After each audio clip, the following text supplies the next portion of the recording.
So, good afternoon, good evening, morning, whenever you may be, everybody.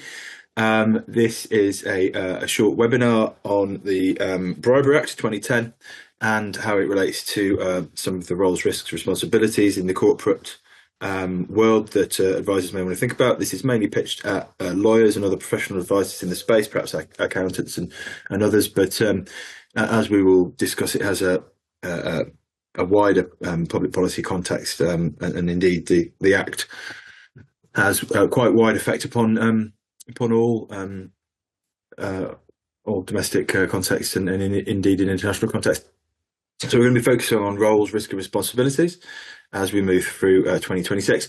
My name is Jonah Hull MacDonald. I'm an asset recovery and mutual legal assistance specialist. I've spent most of my career working within complex and economic crime and in asset recovery and other bits and pieces like that. Also for the defence and the prosecution and some other parts as well. There's a potted CV slide towards the end of the presentation if you want to go much deeper.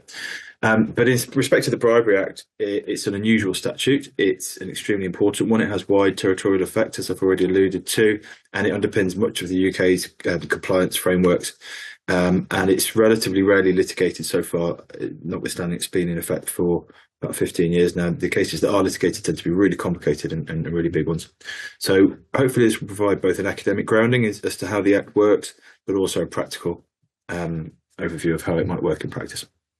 So moving on to the second slide now. This is just an overview slide. We're going to look at the impact of the Act. As I say, 15 years on, we're going to look at the structure of some of the principal offences between sections 1 and 7 and how they are framed. We're going to look specifically at the failure to prevent bribery offence, which is one of the reverse burden offences akin to the offences within the Economic Crime and Corporate Act within the 2023 Act as well. And as I say, it has wide extraterritorial reach. We're going to look at some of the enforcement trends, including deferred prosecution agreements and some of the more recent contested prosecution trials, which are becoming more frequent. And then we'll hopefully round it up with some take-home messages for practitioners.